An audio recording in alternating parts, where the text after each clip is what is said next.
and welcome to the Craft Beer Corner. For today's beer review, we're jumping into a beer from Evil Twin Brewing Company.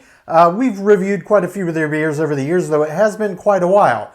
So I am jumping into another one of the many barley wines I've collected over the last few months. I did get this one from Tavour, as I have personally gotten all of my Evil Twin beers. Today's is called Makes You Smarter. It clocks in at 11.5% ABV, and they did condition this beer on vanilla and cinnamon. So barley wine with vanilla and cinnamon. Evil Twin is based in New York City, specifically the borough of Queens. Label art on here, not too much to talk about, self-explanatory.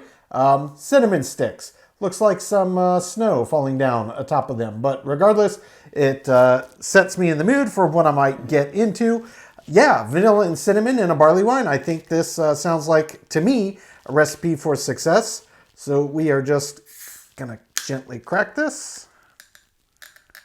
Gently being the operative word. And poured in our stout glass, which, yes, as you know by now, does work quite well for barley wines. Oh yeah, this one's forming a nice head at home. I am surprised by that. It's quite rare that you get a head that thick and luscious on a barley wine, period, let alone poured at home. Yeah, this is looking very much that classic dark ambery caramelly color. Looks absolutely fantastic. It clearly is quite active in terms of carbonation. I can still see it rushing up, but this one has really tight, fine champagne-like bubbles that are rushing, which I am sure has contributed to this really thick, lush head on top. So let's just get right over this for a sniff. Oh, wow, yeah. You can really smell the vanilla and the cinnamon on this. It really jumps out at you. I don't know how much they put in here, but it smells quite prominent with vanilla and cinnamon. There is a little bit of a booziness on the nose as well, so I'm expecting this might be one of those kind of bigger ones. We'll see which direction it kind of leans, but it smells really, really nice. Now, the vanilla and the cinnamon on this is actually quite pronounced, and it is not letting some of the other classic aromas that you might pick up on a barley wine come through. It's really dominating very much with this vanilla and cinnamon, but then there's the slight booziness you can smell. You can quite clearly smell the underpinning of a very malty beer, which of course barley wines are. This one actually does have a little bit of kind of a doughy, yeasty aroma in tandem with this big vanilla and cinnamon. Yeah, really nice. There's a little bit of that caramelization, that kind of toffee aroma that you would often get as well, but I'm not picking up anything that smells like plums, prunes, raisins, apricots, no stone fruit, nothing like that. It's smelling very strongly just of the classic underlying malt bill, plus what they aged it on and a little bit of booziness. It smells very, very nice. It's leaning with that malt bill. That to me is a very good sign. This head has settled down a little bit. I would like to top this off just a tick, but I don't want this head to go crazy again. I'd like to get it up a little bit, but we're going to jump right in. I would normally get it filled up to right about there for the shape to taper in the opposite direction on the glass, but I think it's going to be close enough for our purposes. So we're just going to jump right in, sip number one, see what this one's about.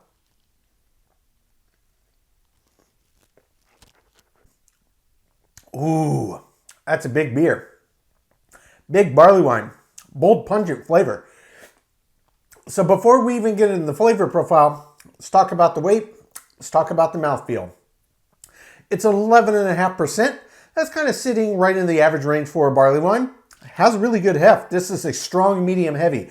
I would say weight-wise, it punches above its ABV for sure. I wouldn't expect it to feel light, but this beer has real presence when you swallow. It's very substantive. When you're agitating around the palate, this one does get quite creamy, and you can really feel the resistance on the mouthfeel. So the mouthfeel feels exactly what I expected. It doesn't feel any greater viscosity than I would anticipate on an 11.5 barley wine, but it still pairs really well with this body that actually has quite a bit more breadth than I anticipated. So body and mouthfeel go very, very well in hand, and it's really, really nice. Now, when you swallow, one thing you get on this barley wine that you don't often get, there is a nice kick of bitters in the back of this, guys. I really, really enjoy that personally. It adds another layer of depth to a really big complex beer style. So I really, really like it. Immediately I got hit with just this intensity of bitters It backed right off. Then it started to open up. Now, the vanilla and the cinnamon that smell so prominent on the nose, that is clear and present in the flavor profile, though it's a lot more subtle in there than you would anticipate based on the aroma. Indeed, this leads with kind of the underlying bitters as well as the underlying malt bill itself. And it's got a lot of caramel and toffee ribbons that are coming through it. And there are some fruity accents, but it was a little hard to pick apart with the cinnamon and the vanilla popping as well. So of course, this has settled down now a bit. I'm just gonna top this off one more time, just a small little topper. And then I'm gonna jump back in for a second sip. I'm gonna let everything re-intensify, make sure I didn't miss any nuance in the flavor profile. Then we'll talk about the balance and the finish. But on sip one, this is a very, very well done barley wine. Take two.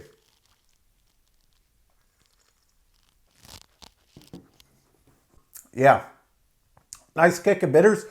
Get this classic kind of amalgam of various barley wine flavors. So you get cinnamon, you get caramel, you get toffee.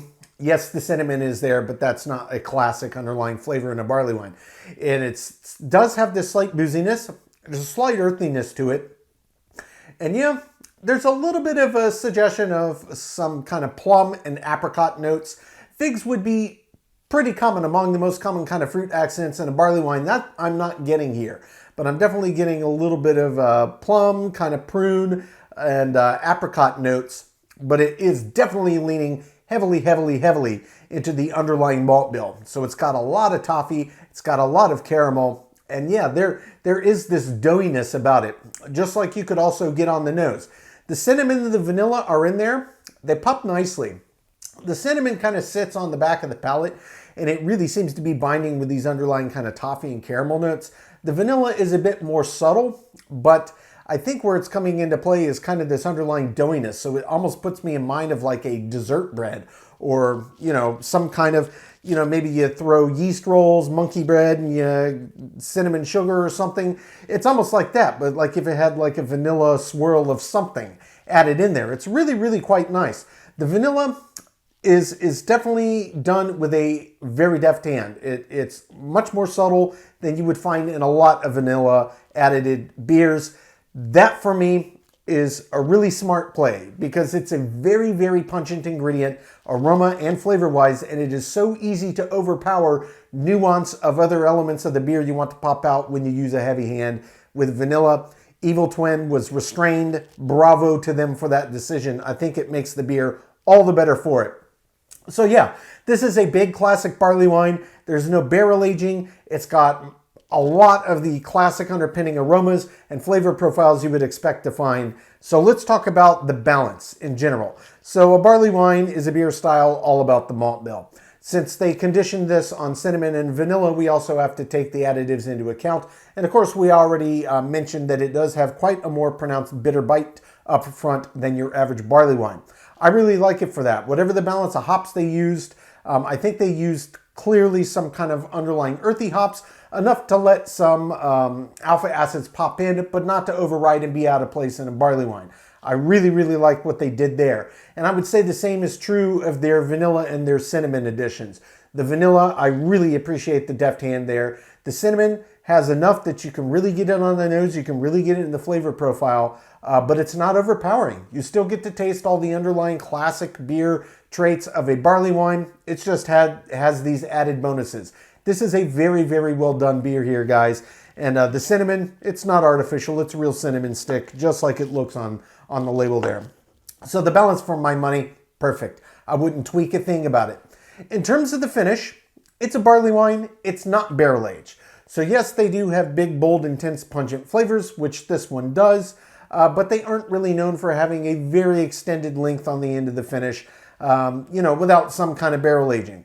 This one is longer than average without barrel aging, and it does come down to it having a bit more intensity of bitters than your average barley wine. So yes, it is longer than average, but we're not talking barrel aged territory here. So all in all, a very, very impressive barley wine here by Evil Twin. Been a long time since I've jumped into one of their beers. I'm very glad I did today.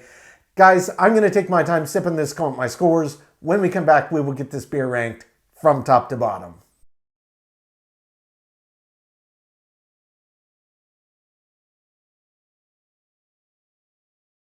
All right, now that we've gotten to enjoy this beer, we're going to get it ranked.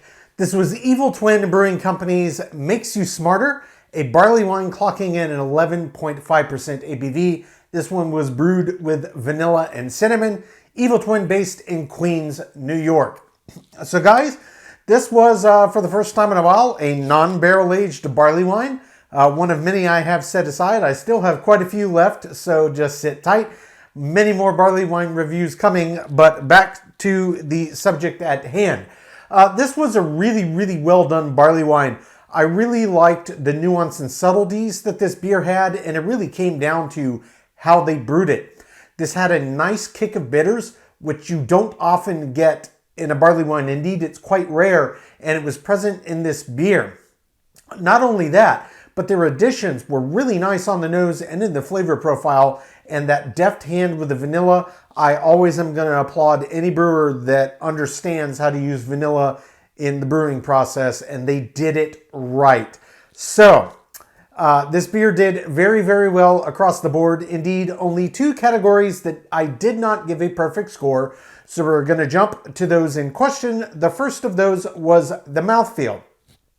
So the mouthfeel on this beer was nice. You could definitely feel the viscosity given an 11.5% ABV, and it was above average, and it got nice and silky and creamy, but it wasn't quite as viscous and resistant as I expected for what it was in the ABV range. It was above average, certainly, for the style and the ABV, but it wasn't quite top tier. I expected that from Evil Twin because I've had a lot of their other beers with even lower ABVs. Not that you should judge one beer from another, but regardless, it is above average. I did give the mouthfeel a 7 out of 10.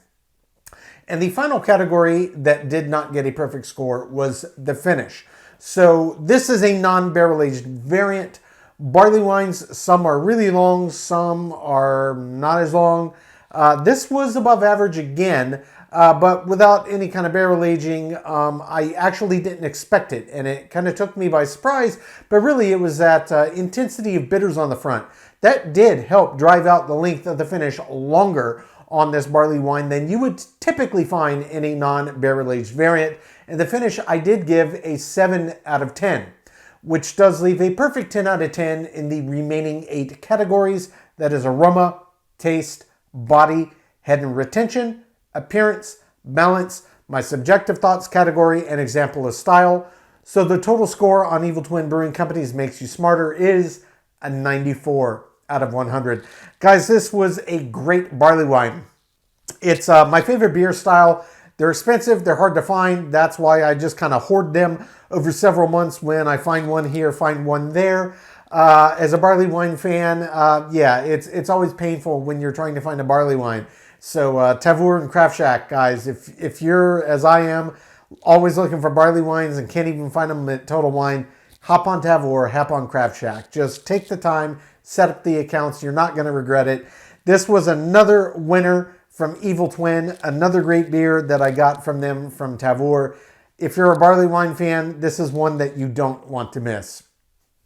Folks, that's today's review. As always, I do sincerely appreciate you tuning in today. Please don't forget to like, comment, and subscribe. And if you want to stay in loop when our videos go live, just turn on your notifications by hitting that bell icon. Until next time, keep it beer, keep it craft. We'll see you on the next one. Cheers.